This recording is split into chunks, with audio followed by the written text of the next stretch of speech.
ಜಾತಿ ಗಣತಿಯ ಸಮೀಕ್ಷೆ ಬಗ್ಗೆ ನನಗೆ ಒಳ್ಳೆಯದೇ ಅಂತ ಅನಿಸ್ತಿದೆ ಅಂತ ಕಾರ್ಮಿಕ ಸಚಿವ ಸಂತೋಷ್ ಲಾಡ್ ರಿಯಾಕ್ಟ್ ಮಾಡಿದ್ದಾರೆ. ಸಮೀಕ್ಷೆ ಬಗ್ಗೆ ನನಗೆ ಒಳ್ಳೆಯದೇ ನಡೀತಾ ಇದೆ ಅನ್ನಿಸ್ತಾ ಇದೆ. ದೇಶದಲ್ಲಿ ಇಂತಹ ಸರ್ವೆ ಎಲ್ಲಿಯೂ ಆಗಿಲ್ಲ ಅಂತ ಕಾರ್ಮಿಕ ಸಚಿವ ಸಂತೋಷ್ ಲಾಡ್ ರಿಯಾಕ್ಷನ್ ಕೊಟ್ಟಿದ್ದಾರೆ. ಮನೆಗಳಿಗೆ ತೆರಳಿ ವೈಜ್ಞಾನಿಕವಾಗಿ ಸರ್ವೆ ಆಗ್ತಾ ಇದೆ. ಇದರಿಂದ ಬಡವರು ಯಾರಿದ್ದಾರೆ ಅನ್ನುವಂತಹ ಬಗ್ಗೆ ಡೀಟೇಲ್ ಸಿಗುತ್ತೆ, ಗಣತಿ ಹೆಲ್ಪ್ ಆಗತ್ತೆ. ಇದು ಜಾತಿ ಗಣತಿ ಅಲ್ಲ, ಜಾತಿಯ ಒಂದು ಅಂಶ ಅಂತ ಹೇಳ್ಕೊಂಡಿದ್ದಾರೆ. ಈಗಾಗಲೇ ಜಾತಿ ಗಣತಿ ಸೆಪ್ಟೆಂಬರ್ 22ನೇ ತಾರೀಕಿನಿಂದ ಇವತ್ತಿಗೆ 15 ದಿನ ಆಗೇ ಹೋಯಿತು. ಈ ಸಮೀಕ್ಷೆಯ ಬಗ್ಗೆ ಈಗ ಕಾರ್ಮಿಕ ಸಚಿವ ಸಂತೋಷ್ ಲಾಡ್ ರಿಯಾಕ್ಟ್ ಮಾಡಿದ್ದಾರೆ. ಮನೆಗಳಿಗೆ ತೆರಳಿ ವೈಜ್ಞಾನಿಕವಾಗಿ ಸರ್ವೆ ಆಗ್ತಿದೆ ಅಂತ ಹೇಳ್ತಾ ಇದ್ದಾರೆ. ಕೆಲವೊಂದಷ್ಟು ಲೋಪದೋಷ ಇದ್ರೂ ಕೂಡ ಅದನ್ನು ಸಮರ್ಥನೆ ಮಾಡಿಕೊಳ್ಳುವ ರೀತಿಯಲ್ಲಿ ಎಲ್ಲೂ ಕೂಡ ದೇಶದಲ್ಲಿ ಈ ರೀತಿಯ ಸರ್ವೆ ಆಗಿಲ್ಲ ಅನ್ನುವಂಥ ಹೇಳಿಕೆ ಕೊಟ್ಟಿದ್ದಾರೆ. ಮಾತನಾಡಿರೋದನ್ನು ಒಮ್ಮೆ ಕೇಳ್ಕೊಂಡು ಬನ್ನಿ. ನನಗೆ ಈ ಸಮೀಕ್ಷೆ ಬಗ್ಗೆ ಭಾಳ ಒಳ್ಳೇದು ಅನಿಸ್ತಾ ಇದೆ. ಯಾಕಂದರೆ ಈ ಸಮೀಕ್ಷೆ ಆಲ್ ಓವರ್ ಇಂಡಿಯಾ ಎಲ್ಲಿ ಆಗಿಲ್ಲ. ಈ ಥರದ ಕ್ವಶನಿಂಗು ಈ ಥರ ಹೋಗಿ ಮನೆಗೆ ಹೋಗಿ ಸೈಂಟಿಫಿಕ್ ಆಗಿ ಆಗ್ತಕ್ಕಂಥದ್ದಿಲ್ಲ. ಆಮೇಲೆ ಇದು ಆಗ್ತಕ್ಕಂಥದ್ದು ಒಂದು ಸಮಾಜಕ್ಕಲ್ಲ, ಎಲ್ಲ ಸಮಾಜದಲ್ಲಿ, ಎಲ್ಲ ಸಮಾಜದ ಎಲ್ಲ ಜಾತಿಯಲ್ಲಿ ಬಡವರು ಯಾರಿದ್ದಾರೆ ಅದನ್ನು ಕಂಡುಹಿಡಿತಕ್ಕಂಥ ಸಮಾಜ ಇದು. ಯಾವುದು ಜಾತಿ ಗಣಿತ ಅಲ್ಲ, ಇದು ಜಾತಿ is one of it. But ಇನ್ನು ಉಳ್ಕಿದ್ದೆಲ್ಲ ಶೈಕ್ಷಣಿಕವಾಗಿ ನಿಮ್ಮ ಮಕ್ಕಳು ಶಾಲೆಗೆ ಹೋಗ್ತಾರಲ್ಲ, ಯಾವ ಶಾಲೆಗೆ ಹೋಗ್ತಾ ಇದ್ದಾರೆ, ಗೌರ್ಮೆಂಟ್ ಶಾಲಿನ, ಇಂಗ್ಲೀಷ್ ಮೀಡಿಯಮಾ, ಅದ್ರ ಜೊತೆಗೆ ನಿಮ್ಮ ಮನೇಲಿ ಯಾರನ್ನ ಮೊದಲು ರಾಜಕೀಯದಲ್ಲಿ ಇದ್ರಾ, ಅಥವಾ ನೀವೇನು ಸೆಂಟ್ರಲ್ ಗೌರ್ಮೆಂಟ್ನಲ್ಲಿ ಕೆಲಸ ಮಾಡ್ತೀರಾ, ಸ್ಟೇಟ್ ಗೌರ್ಮೆಂಟ್ನಲ್ಲಿ ಕೆಲಸ ಮಾಡ್ತೀರಾ, ನಿಮ್ಮ ಮನೇಲಿ ಟಾಯ್ಲೆಟ್ ಇದೆಯಲ್ಲೋ, ಹೊಲ ಇದೆಯಲ್ಲೋ, ಹೊಲ ಇದ್ದರೆ ನೀರಾವರಿ ಇದೆಯಲ್ಲೋ, ಆ ಥರದ್ದೆಲ್ಲ ಒಂದು ಸುಮಾರು 60 ಕ್ವಶನರಿಗೆ ಆನ್ಸರ್ ಸಿಗೋದ್ರಿಂದ ಇಡೀ ಕರ್ನಾಟಕದ ಜನತೆಗೆ ಒಂದು ಮಿರರ್ ಆದಂಗೆ ಆಗುತ್ತೆ. ಎಲ್ಲ ಸಮಾಜದ ಮುಖಂಡರುಗಳಿಗೆ ಅವ್ರ ಸಮಾಜದಲ್ಲಿ ಎಷ್ಟು ಬಡವರು ಅಂತೇಳಿ ಒಂದು ಸಂಪೂರ್ಣವಾದ ಮಾಹಿತಿ ಸಿಗ್ತಕ್ಕಂಥದ್ದೇ. ಅದಕ್ಕಾಗಿ ಆಲ್ರೆಡಿ 60-70% ಆಲ್ರೆಡಿ ಆಗಿಬಿಟ್ಟಿದೆ. ಇನ್ನು 20-30% ಬಾಕಿ ಇದೆ.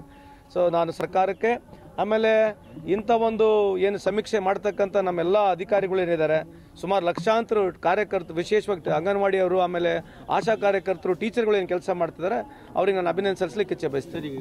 ನನಗೆ ಈ ಸಮೀಕ್ಷೆ ಬಗ್ಗೆ ಭಾಳ ಒಳ್ಳೇದು ಅನಿಸ್ತಾ ಇದೆ. ಯಾಕಂದರೆ ಈ ಸಮೀಕ್ಷೆ ಆಲ್ ಓವರ್ ಇಂಡಿಯಾ ಎಲ್ಲಿ ಆಗಿಲ್ಲ.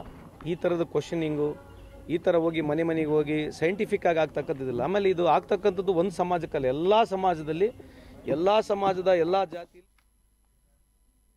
ಕೇಂದ್ರ ಸಚಿವ ಪ್ರಹ್ಲಾದ್ ಜೋಶಿ ಜಾತಿಗಳನ್ನ ಒಡೆಯುವ ಗಣತಿ ಮಾಡಲಾಗ್ತಾ ಇದೆ ಅಂತ ಆರೋಪಿಸಿದ್ರು. ಆ ಆರೋಪಕ್ಕೆ ಕಾರ್ಮಿಕ ಸಚಿವ ಸಂತೋಷ್ ಲಾಡ್ ಕೌಂಟರ್ ಕೊಟ್ಟಿದ್ದಾರೆ. ಜಾತಿಗಳನ್ನ ಒಡೆಯಲು ಗಣತಿ ಮಾಡಲಾಗ್ತಿದೆ ಹೀಗಂತ ಕೇಂದ್ರ ಸಚಿವ ಪ್ರಹ್ಲಾದ್ ಜೋಶಿ ಆರೋಪ ಮಾಡಿದ್ರು. ಈಗ ಕೌಂಟರ್ ಕೊಟ್ಟಿದ್ದಾರೆ ಕಾರ್ಮಿಕ ಸಚಿವ ಸಂತೋಷ್ ಲಾಡ್. ತಿರುಗೇಟನ್ನ ಕೊಟ್ಟಿರುವುದು ಪ್ರಹ್ಲಾದ್ ಜೋಶಿ ಅವರಿಗೆ ತಲೆ ಸರಿ ಇದೆಯಾ ಅಂತ ಪ್ರಶ್ನೆ ಮಾಡಿದ್ದಾರೆ. ಆರ್ಥಿಕ ಹಿಂದುಳಿದವರಿಗೆ 10% ಮೀಸಲಾತಿ ನೀಡಲಾಗಿದೆ. ಮೀಸಲಾತಿ ನೀಡಿದ್ದು ಯಾರಿಗೆ ಅಂತ ಕೇಳಿ. ಇನ್ನು ಧರ್ಮ ಹಾಗೆ ಧರ್ಮ ಇವುಗಳ ನಡುವೆ ಒಡಿತಾ ಇರೋದು ಇವರೇ, ಅಂದ್ರೆ ಬಿಜೆಪಿಯವರು ಅಂತ ಆರೋಪಿಸಿರೋದು. ಹಿಂದೂಗಳಿಗೆ ಮೋಸ ಮಾಡ್ತಿರೋದು ಕೂಡ ಇವರೇ. ಹಿಂದೂ ಮತ ಪಡೆದವರ ಮಕ್ಕಳು ವಿದೇಶದಲ್ಲಿದ್ದಾರೆ, ಆದರೆ ಬಡ ಮಕ್ಕಳಿನಲ್ಲಿ ಹಿಂದೂ ಮುಸ್ಲಿಂ ಜಗಳವನ್ನ ಹಚ್ತಾರೆ ಅಂತ ಕೇಂದ್ರ ಸಚಿವ ಪ್ರಹ್ಲಾದ್ ಜೋಶಿ ಅವರ ಆರೋಪಕ್ಕೆ ಕಾರ್ಮಿಕ ಸಚಿವ ಸಂತೋಷ್ ಲಾಡ್ ತಿರುಗೇಟನ್ನ ಕೊಟ್ಟಿದ್ದಾರೆ.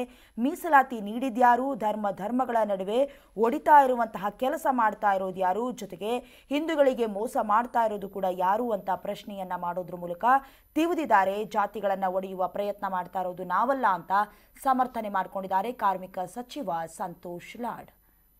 ಜೋಶಿ ಸಾಹೇಬರಿಗೆ ಅವರಿಗೆ ಸರಿ ಇದಿಲ್ಲ, ಕೇಳ್ಕೊಳ್ಳಿ. ಧರ್ಮ ಯಾರು ಹೊಡಿತಿದ್ದಾರೆ ಈಗ? ಮತ್ತೆ ಅವ್ರು ಮಾಡ್ತಕ್ಕಂಥದ್ದು OBC ಏನು ಮಾಡ್ತಿದ್ದಾರೆ? ಆಮೇಲೆ ಎಕನಾಮಿಕಲ್ ವೀಕರ್ ಸೆಕ್ಷನ್ಗೆ ಕೊಡ್ತಲ್ಲ 10%, ಅದು ಯಾರಿಗೆ ಕೊಟ್ರಂತೆ? ಜೋಶಿ ಸಾಹೇಬ್ರಿಗೆ ಕೇಳಿ. 10% ಎಕನಾಮಿಕಲ್ ವೀಕರ್ ಸೆಕ್ಷನ್ಗೆ ಕೊಟ್ಟರು ರಿಸರ್ವೇಷನ್. ಯಾವ ಜಾತಿಗಳಿದಾರೆ ಅಂತದ್ರಾಗ ಧರ್ಮ ಹೊಡಿತಕ್ಕಂಥದ್ದು ಇವರೇ. ಇವ್ರ ಕಾಲದಿಂದ ಎಲ್ಲ ಹಿಂದೂಗಳಲ್ಲಿ ಒಳ ಪಂಗಡದ ಹಿಂದೂಗಳಿಗೆ ಒಡೆಯರು ಇವರೇ. ಇವರು ಹಿಂದೂಗಳಿಗೆ ಮೋಸ ಮಾಡಿದವರು ಇವರೇ. BJPಯವರು ಹಿಂದೂ ಹೆಸರುಗಳು ಹೇಳಿ ಓಟ್ ತೊಗೊಂಡು ಇವ್ರ ಮಕ್ಕಳುಗಳು ಯಾರು, ಇವ್ರ ಮಕ್ಕಳೇನಿದಾರಲ್ಲ, ಇವ್ರ ಮಕ್ಕಳೆಲ್ಲ ಅಬ್ರಾಡ್ನಲ್ಲಿದ್ದಾರೆ.